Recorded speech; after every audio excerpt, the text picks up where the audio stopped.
زاں کے ملت را حیات از عشق اوس اور برگ و ساز کائنات از عشق اوس۔ اقبال کہتا ہے امت مسلمہ زندہ ہے، زندہ رہے گی، غالب ہے، اب کوئی بات نہیں، فرنگی را دل زیر نگی نیست، کیوں جی کوئی بات نہیں، یہ 4 دن امریکہ کر لے جو کرنا ہے۔ افغانستان کو لتاڑنے کے بعد ایک بندہ بھی اس کے قابو ایسا نہیں آیا جو کہے میرا ایمان لے لو مجھے پیسے دے دو، ایک بندہ بھی اس کے قابو میں نہیں آیا جو گوانتا نامو بے میں تم نے علماء کی داڑیاں مونڈ دیں اور پتہ نہیں کیڑ پنجروں میں بند کیا جیسے حیوانوں کو بند کیا جاتا ہے، لیکن ان پنجروں میں وہ بند رہے، قرآن کی تلاوتیں وہاں بھی وہ کرتے رہے، ہاں اسلام کو وہاں بھی انہوں نام، ہاں اقبال کہندا فرنگی را دل زیر نگی نیست، اقبال کہندا آج تک فرنگی ایک دل تے قابو نہیں پا سکے، ملک تے تھا جی ہاں متاعو ملک است و دین است، انہیں کیا ہونا ملکاں تے قبضہ ضرور کیتا ہے لیکن دین تے قبضہ نہیں کر سکے۔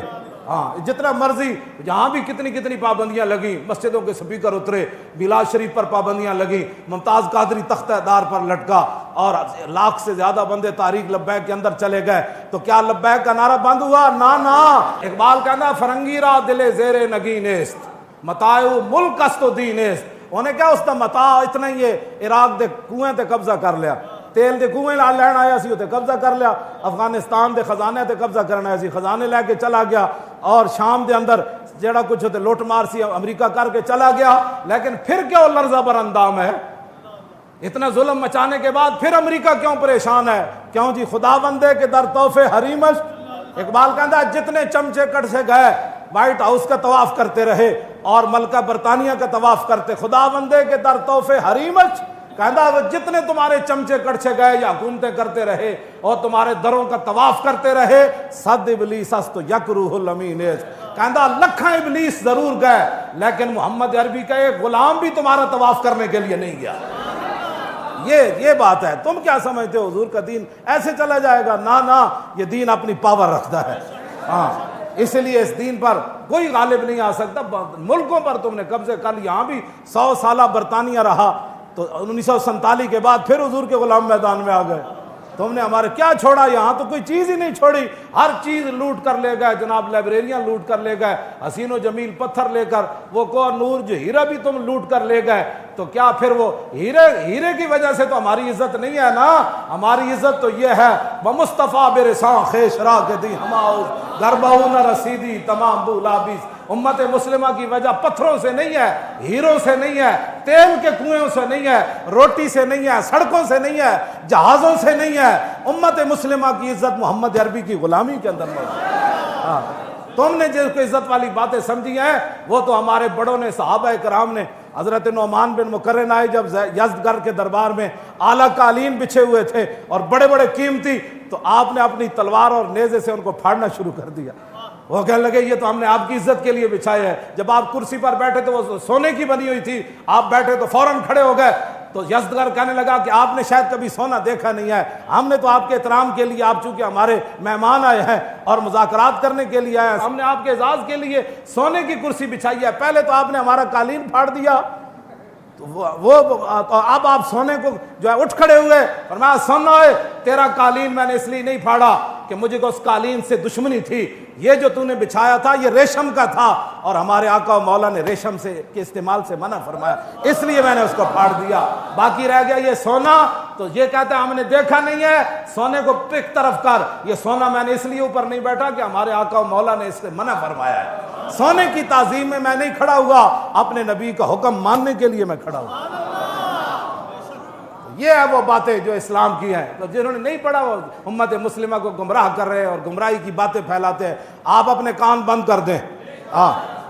اور وہ بندہ جو آپ کو ایسی بات سناتا ہے کہ در رسول سے دور کرتا ہے، پھر آپ کا حق بنتا ہے آپ اپنے کان بند کر دیں۔ انہوں نے کہا پیچھے ہٹو، کوئی یار دی گل سنا ملا، نہ لمے پینڈے پا ملا، نہ علمہ وچ پسا مل، بس یہی بات ہے، یہی لبیک کا مقصد ہے۔ اگر کسی کو کوئی تکلیف ہے تو یہ تکلیف قرون اولیٰ سے لے کر آج تک تکلیف وہ جاری ہے۔ موسیٰ و فرعون و شبیر و یزید، ایند و قوت از حیات آمد پدید۔ اقبال کہتا ہے حق اور باطل کی ٹکر شروع سے چلی ہے اور تا صبح قیامت یہ جاری اور ساری رہے گی، لیکن امتحان حق والوں کا ہے کہ وہ کب تک کھڑے رہتے ہیں۔ ہاں جی، وہ جب کھڑے ہو جائیں گے تو پھر مدد ضرور آ جائے گی۔ اور اگر وہ بزدلی اختیار کریں گے تو پھر بزدل قوم کی مدد نہیں کی جاتی. ہاں جی، یہ تو حضور نے فرمایا بزدلوں کی رب کبھی بھی مدد نہیں کرتا. یہ تو غزوہ احد کے موقع پر حضور نے فرمایا بزدل بندے کی اللہ مدد نہیں کرتا. اور اس کے لیے پہلی شرط بھی یہ ہے، جنگ یرموک میں جب صحابہ کی لڑائی لمبی ہو گئی تو مسلمان خواتین نے صحابہ کو صرف مدینہ منورہ سے اتنا سارا ایک جملہ لکھا، لمبا خط نہیں لکھا، صرف اتنا ایک جملہ لکھا. فرمایا مسئلہ کیا بن گیا، اتنی لمبی لڑائی کیوں ہو گئی؟ انتم انصار اللہ. فرمایا کان کھول کر سنو، اور کسی نے دین کی مدد نہیں کرنی، تم ہی دین کے مددگار ہو، تم ہی دین کے مددگار ہو. تو یہ تاخیر کیوں ہو گئی جنگ یرموک میں؟ وہ جو جملہ ہے وہ آپ کے لیے اور میرے لیے تمام کے لیے مینار نور ہے. وہ فرمایا انتم انصار اللہ. کلمہ ہم نے پڑھا ہے تو ناموس رسالت کی بات بھی ہم نے کرنی ہے. کلمہ ہم نے پڑھا ہے تو تکالیف بھی ہم نے اٹھانی ہے. کلمہ ہم نے پڑھا ہے تو رسول اللہ کے دین کو تخت پر بٹھانا بھی ہمارا کام ہے. کلمہ ہم نے پڑھا ہے تو کفر کے سامنے ایسے کھڑا ہونا یہ بھی ہمارا کام ہے. کلمہ جو ہم انتم انصار اللہ، فرمایا تم ہی دین کے مددگار ہو. اقبال کہتا ہے لرزم از تو شرم چو روز شمار، پرصدت آب روئے روزگار، حرف حق از حضرت ماں بردئی، پس چراں با دیگرانہ سپردئی. اقبال کہتا ہے جب میں قیامت کا تصور کرتا ہوں تو پانی پانی ہو جاتا ہوں، لرزہ پر اندام جا ہو جاتا ہوں، کانپنا شروع کر دیتا ہوں. کیوں؟ کہا کہ قیامت والے دن جب رسول اللہ نے پوچھ لیا کہ اقبال اس دین کے لیے تو میں بدر سے لے کر تبوک تک گیا، میں نے 13 سال مکے میں گزارے، اور بتا لوگوں نے مجھے یہاں پتھر مارے، میرے چچا جان کے جگر اور کریجے نکالے اور سارے معاملات ہوئے، بتا تو نے میرے دین کے لیے کیا کیا؟ ایک سوال ہی کافی ہے امت کے لیے. تو کیا کہے گا امتی پھر؟ کیا عذر کرے گا؟ ھذا یوم لا ینطقون ولا یوزر عنہم فیاض. سورہ مرسلات کے اندر اللہ نے فرمایا وہ دن وہ ہوگا جس دن کسی کو بولنے کی اجازت نہیں ہوگی. ایسے تو لوگ بڑھ بڑھ کر دیں نا، وہاں تو زبان پر مور لا دی جائے. اور ولا یوزن لہم فیعتذرون، اور یہ بھی اجازت نہیں ہوگی کہ بندہ معذرت کرے کہ نہیں جی میرے پیٹ میں بڑا درد تھا اس دن. معذرت بھی نہیں، بولنے کی بھی اجازت نہیں. بتاؤ پھر قیامت والے دن حضور کے سامنے کیسے پیشی ہوگی؟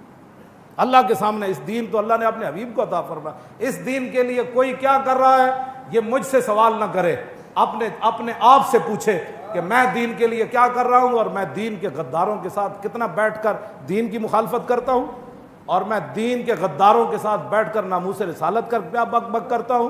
یہ ساری باتوں کا یہ آپ نہ کہیں، یہ تو لکھا جا رہا ہے نا. یہ اقرا کتابک کفا بنفسک اليوم علیک حسیبا، بس یہ کتاب ہی دی جائے گی، پڑھ لے، ہمیں بتانے کی ضرورت نہیں، تو خود پڑھ لے. آج اس دن سے ڈرو جس دن کتاب لیتے ہوئے بھی ووضع الکتاب فترى المجرمین مشفقین مما فیہ، جس دن مجرم ڈریں گے اوہ اس کے اندر تو لا یغادر صغیرۃ ولا کبیرۃ الا احصاها، وہ کہو اس میں تو چھوٹی سی چھوٹی چیز بھی لکھی ہوئی ہے، بڑی سے بڑی چیز بھی لکھی ہوئی ہے. تو اپنے آپ کو بدلو. یہ صرف تقریریں سننا کوئی مقصد نہیں ہے. حضور کے دین کو آگے لاؤ. آگے منہ آ گیا تو آگے کی طرف چلو، پیچھے کی طرف بس چلو. منہ آ گیا تو آگے کا سوچو کہ حضور کے دین کو ہم نے تخت پر کیسے لانا ہے. وہ جملہ پھر رہ گیا، وہ مکمل ہی ہو جائے. انتم انصار اللہ. کیا کہا جی؟ انتم انصار اللہ، تم ہو اللہ کے مددگار. صحابہ کو صحابیات نے خط لکھا مدینہ منورہ سے جنگ یرموک میں، فرمایا انتم انصار اللہ، تم ہو اللہ کے مددگار. کان کھول کے سنو، واللہ ینصر من نصرہ، اللہ اسی کی مدد کرتا ہے جو پہلے اللہ کی مدد کرتا ہے. معنی کیا ہے؟ جو پہلے میدان میں اترتا ہے مدد پھر اس کی آتی ہے. جو گھر میں سویا رہتا ہے اس کی مدد نہیں آتی. جو باتیں کرتا رہتا ہے اس کی مدد نہیں آتی. جو تقریریں کرتا رہتا ہے اس کی مدد نہیں آتی. جو منصوبہ بندیاں بناتا رہتا ہے اس کی مدد نہیں آتی. پہلے جو اللہ کی مدد کرے، واللہ ینصر، پھر اللہ مدد حال میں بھی فرماتا ہے پھر مستقبل میں. پہلی شرط ہے کہ نصرہ، ماضی میں کسی نے اللہ کی مدد کی ہو، اللہ کے دین کی مدد کی ہو. آؤ اس دنیا کی شرمندگی، قبر کی شرمندگی، حشر کی شرمندگی سے بچنے کے لیے دین کے ساتھ کھڑے ہو جاؤ. حضور کی عزت ناموس کی بات سننی نہیں، بس کیا جو بات کرنے لگے انہوں نے کہا تاجدار ختم نبوت اور تاجدار ختم نبوت